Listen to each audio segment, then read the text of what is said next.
नमस्ते my dear students. Class 9 के जिस चैप्टर पे हम लोग आज डिस्कशन करने वाले हैं वो है socialism in Europe and the Russian revolution. इस लेसन के लिए सबको लगता है बहुत टफ है, याद नहीं हो रहा है, ऐसे ऐसे नाम है इसमें, और सबने एक बहुत अलग सा दिमाग में खौफ बना रखा है कि ये चैप्टर जो है वो समझ के बाहर का है। तो ऐसा कुछ भी नहीं है। आइए हम लोग इसको बहुत इजी वे में पढ़ने की कोशिश करते हैं। ये चैप्टर 2 पार्ट्स में बटा हुआ है। एक में आपको ये पढ़ना है कि सोशलिज्म जो है वो यूरोप में किस तरह से फैला, और दूसरा है कि रशियन रेवोल्यूशन था क्या और उसमें रेवोल्यूशन की ज़रूरत आखिर क्यों पड़ी। सिंपल सी बात है, कुछ अच्छे अच्छे स्कॉलर्स के बारे में पढ़ेंगे और इसमें ये देखने के लिए मिलेगा कि फ्रेंच रेवोल्यूशन का इस पे क्या इफ़ेक्ट भी रहा है। तो सबसे पहली बात हम लोग ये करते हैं कि हमें इस चैप्टर में पढ़ना क्या है। तो आप देखोगे जैसा कि नाम से ही ये बिल्कुल भी समझ में आ रहा होगा कि इसमें हमें ये जानना है कि व्हाट इज़ सोशलिज्म, सबसे पहली चीज़ है। और दूसरी चीज़ है कि यूरोप में ही क्यों सोशलिज्म जो है वो यूरोप में ही क्यों आखिर। तो आप अब ये वर्ड जो है सोशलिज्म, ये सोशल में ISM ये जुड़ा है तब ये बना है सोशलिज्म। अब आप देखोगे कि जो जैसे कि नेशनलिज्म आप पढ़ते हो, उसके बाद में फिर कम्युनिज्म पढ़ते हो, तो ये चीज़ें जो जहाँ पे भी ये ISM वर्ड जो है वो लग गया तो ये हो गया एक आइडियोलॉजी। ठीक है, तो हम अब देखेंगे कि इस चैप्टर में हमें क्या क्या जानना है। तो सबसे पहली चीज़ है कि बैकग्राउंड देखना होगा सोशलिज्म का, कि आखिर इसका बैकग्राउंड क्या रहा है और आखिर इसको बताने वाले लोग कौन थे कि सोशलिज्म की ज़रूरत है, और ये आइडियोलॉजी क्या आइडियोलॉजी है जिसके लिए लोग एक पूरी की पूरी क्रांति को करने के लिए तैयार हो गए। दूसरी चीज़ है कि हम लोग यहाँ पे एक बहुत ही फेमस कैरेक्टर के बारे में पढ़ेंगे जिनका नाम है कार्ल मार्क्स। तो उनको पढ़ने की ज़रूरत क्यों पड़ी, उनकी आइडियोलॉजी को लोगों ने क्यों फॉलो किया है इसमें, और सोशलिज्म जो है वो यूरोप में फैला तो कार्ल मार्क्स ने ऐसा क्या कर दिया था जो इसको यहाँ पे फैलने की ज़रूरत पड़ी। दूसरी चीज़ है कि कौन से ऐसे आइडियाज़ थे जो कि यूरोप में सर्कुलेट हुए फ्रेंच रेवोल्यूशन के बाद।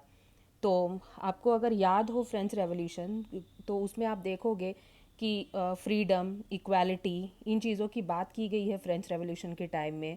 दूसरी चीज़ है कि इसने ड्रामेटिक चेंज हुआ था यहाँ पे, ठीक है, जो कि सोसाइटी थी।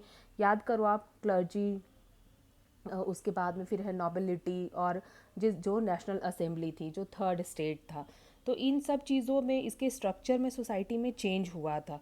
तो 18th सेंचुरी के पहले जो सोसाइटी थी वो बिल्कुल भी स्टेट्स में डिवाइडेड थी, और एरिस्टोक्रेसी और चर्च का इस पे कंट्रोल था इकोनॉमिक और सोशल पावर में।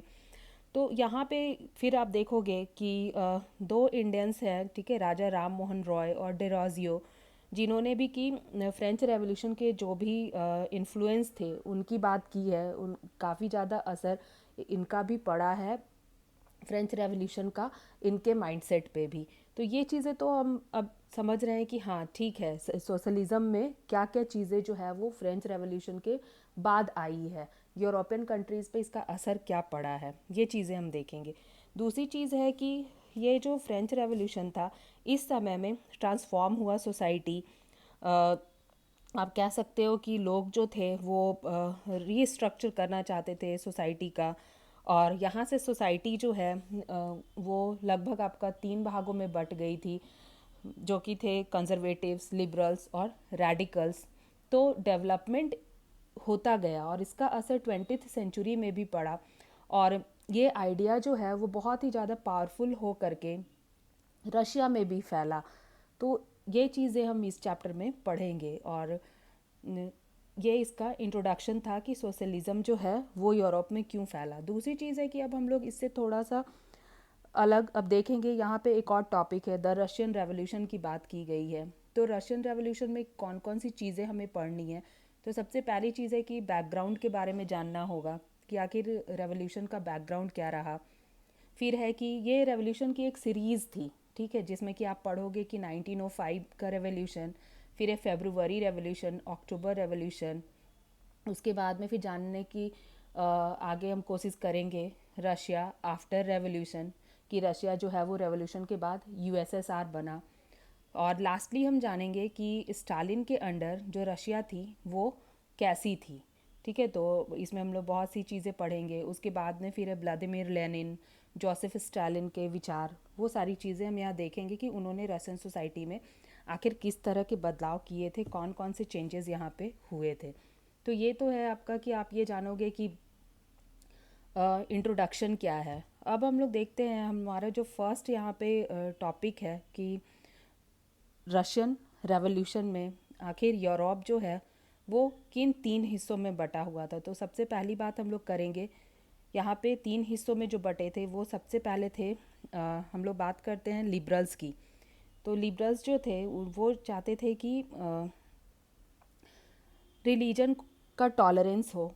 ठीक है, दूसरी चीज़ है कि ये इनके दिमाग में ये था कि आप समझ सकते हो कि जो हर चीज़ में ओके करते हो कि हाँ ठीक है। ये ग्रुप जो था ये सोसाइटी में चाहता तो था, लेकिन ऐसा चेंज नहीं चाहता था कि बिल्कुल भी सोसाइटी जो है वो सिर्फ एक रिलीजन को ही माने या एक रिलीजन की ही बात करे। तो लिबरल्स जो थे वो टॉलरेट करना चाहते थे सारे रिलीजन से, अपोज करते थे ये जो भी पावर्स थे, अनकंट्रोल्ड पावर्स थे डायनेस्टिक रूलर्स के उनको, और ये बिलीव करते थे कि जो सेफ गार्ड है, ठीक है, राइट जो है इंडिविजुअल का उसका सेफ गार्ड होना चाहिए।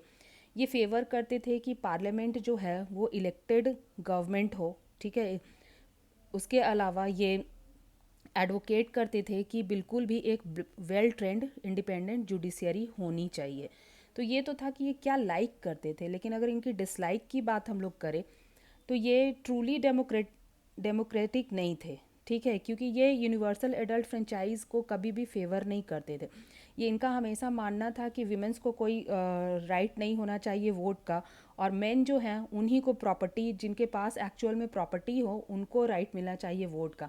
तो आप ये देख सकते हो कि ये तो कहीं से सही नहीं है। अब जिनके पास प्रॉपर्टी रहेगी आप बस उनको राइट दोगे, ये कहाँ से सही है। उसके अलावा है कि ये कभी भी महिला के वोट की वैल्यू हो ये नहीं चाहते थे। दूसरी चीज़ है कि हम लोग उसके बाद फिर बात करेंगे कि जो रेडिकल्स हैं, तो रेडिकल्स क्या चाहते थे। तो सबसे पहली बात ये है कि रेडिकल्स जो थे ये बात करते थे कि हाँ वीमेंस जो हैं उनको वोटिंग का राइट मिलना चाहिए, वीमेंस को अधिकार है कि वो वोट कर सकें। ठीक है, उसके अलावा जो रेडिकल्स थे वो भी कहीं ना कहीं लिबरल्स का जो था कि value of individual effort, labour और एंटरप्राइज, इसको लिबरल्स की तरह रेडिकल्स भी सपोर्ट करते थे। उसके अलावा ये फेवर करते थे कि जो मेरिट है ये कभी भी बर्थ के बेसिस पे ना हो। मतलब ये नहीं चाहते थे कि जन्म से आपको कोई भी प्रिविलेज मिले। जैसा कि आप देखे होंगे फ्रेंच रेवोल्यूशन के टाइम में यही डिमांड था कि बाय बर्थ प्रिविलेज नहीं मिलना चाहिए। अगर आप में योग्यता है, मेरिट है तो आप आओ, नहीं है तो मत आओ। दूसरी चीज़ है कि उसके अलावा इनका ये भी मानना था कि जो मोनार्क है, ठीक है, उस टाइप का जो गवर्नमेंट है वो हटना चाहिए और यहाँ पे गवर्नमेंट इस्टेब्लिशमेंट होना चाहिए। ऐसी गवर्नमेंट होनी चाहिए जो कि लोगों के कहीं ना कहीं उनके हित के लिए काम करे। तो ये भी जो थे वो आप कह सकते हो कि कहीं ना कहीं नियर बाई लिबरल्स की तरह ही इनका भी सोच था। दूसरी चीज़ है कि जो रेडिकल्स थे ये एक ऐसा नेशन चाहते थे जहाँ पे कि मेजॉरिटी जो पॉपुलेशन हो सबके पास वोटिंग राइट्स हो। उसके अलावा इन्होंने विमेन सफ्रेगेट मूवमेंट को भी सपोर्ट किया था। उसके अलावा इनका ये मानना था कि जो प्रॉपर्टी का कंसंट्रेशन है वो एक हाथ में नहीं होना चाहिए। प्रॉपर्टी जो है उसके डिस्ट्रीब्यूशन पे इन्होंने फोकस किया। थर्ड हम पढ़ेंगे यहाँ पे कि कंजर्वेटिव्स जो थे वो क्या चाहते थे। तो सबसे पहले बात करते हैं कि ये लाइक क्या करते थे। तो ये लाइक करते थे कि पास्ट को बिल्कुल भी रिस्पेक्ट होना चाहिए। मोनार्क है तो ठीक है, आप उसी को मानो। और ये बिल्कुल भी अपोज करते थे रेडिकल्स को और लिबरल्स को। और ये यकीन तो रखते थे बदलाव में, लेकिन बहुत स्लो प्रोसेस को यकीन रखते थे कि ठीक है धीरे धीरे बदलो, लेकिन ऐसा नहीं कि पुराना जो है उसको भूल जाओ, ये इन चीज़ों पे बिलीव नहीं करते थे। दूसरी चीज़ है कि अगर इनके डिसलाइक की बात करें हम लोग, तो ऑब्वियस सी चीज़ है कि ये लोग मोनार्किकल गवर्नमेंट को फेवर करते थे, स्लो प्रोसेस चाहते थे, और ये जो स्पिरिट था ऑटोक्रेटिक, ठीक है, इसी को ये सपोर्ट करते थे। इनका ये मानना था कि जो डायनेस्टिक रूल है उसी को रहने दो, मतलब कि जो राजा का शासन है आप उसी को मानो और वही सही है। तो ये आप देखें कि लिबरल, रेडिकल और कंजर्वेटिव आखिर बैकग्राउंड क्या था रशियन रेवोल्यूशन के टाइम में। उसके उसके बाद हम लोग देखेंगे कि जो ये इस समय में इंडस्ट्रियलाइजेशन की अगर हम लोग बात करते हैं, ठीक है, तो ये इंडस्ट्रियलाइजेशन आखिर था क्या। तो इस समय अगर आप देखोगे तो इंडस्ट्रियलाइजेशन जो है वो स्टार्ट हो गया था, ठीक है। अब अगर इंडस्ट्रियलाइजेशन स्टार्ट हो चुका है तो उस समय में बदलाव क्या क्या हुए और कौन सी चीज़ें ऐसी थी जो कि प्रॉब्लम की तरह सामने उभर कर आ रही थी। तो सबसे पहली बात हम लोग यहाँ पे करेंगे कि इतना तो आपको याद होगा कि इंडस्ट्रियलाइजेशन के कारण क्या हुआ था, मशीनें जो है वो अब इंसानों की जगह ले रही थी, और इंसान जो है वो ऐसा भी नहीं था कि अब मशीनें इतनी ज़्यादा सेटअप हो गई थी कि इंसानों की ज़रूरत ही नहीं है। तो सबसे पहली चीज़ यहाँ पे हम लोग ये जानेंगे कि इनमें प्रॉब्लम क्या क्या होना शुरू हो गया था। तो प्रॉब्लम सबसे बड़ी ये हो गई थी कि यहाँ पे जो वेजेस थे, ठीक है, वो सही से नहीं थे। अब आप देखोगे कि काम आप उससे घंटों घंटे कराया जा रहा है और आपको पैसे मिल ही नहीं रहे हैं, तो ऐसे में क्या होगा, ऑब्वियस सी चीज़ है कि फ्रस्ट्रेशन बढ़ेगा। दूसरी चीज़ है वर्किंग आवर्स जो है वो बहुत ज़्यादा हाई हैं, हाउसिंग की फैसिलिटी जो है वो सही नहीं है, सैनिटेशन का मामला है तो वो भी ठीक नहीं है। दूसरी चीज़ है कि अनएम्प्लॉयमेंट बढ़ता जा रहा है, इंडस्ट्रीज़ जो है वो ग्रो कर रही हैं, और दूसरी तरफ क्या है, इंसानों के हाथ से काम निकलता चला जा रहा है। तो ये कहीं भी सही नहीं है। और जैसे जैसे नई सिटीज़ डेवलप हो रही हैं, लोग कंट्री साइड से शहरों में पहुंचते जा रहे हैं और शहर में रहने की जगह जो है वो कम होती चली जा रही है। उसके अलावा है जो इंडस्ट्रियल रीजन्स हैं वो डेवलप हो रहे हैं, रेलवेज़ एक्सपैंड कर रहे हैं।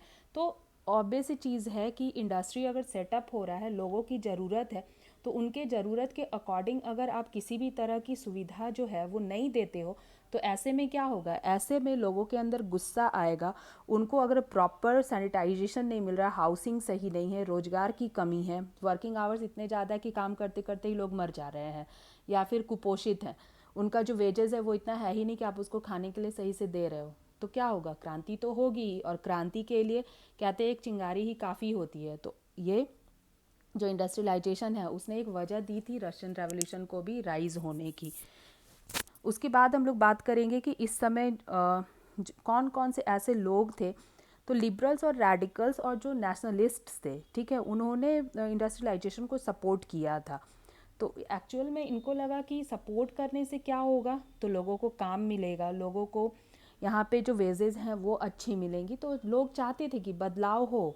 ठीक है, यहाँ पे आप देखोगे कंजर्वेटिव्स का कोई मसला नहीं है, वो तो अभी पास्ट में ही चल रहे हैं।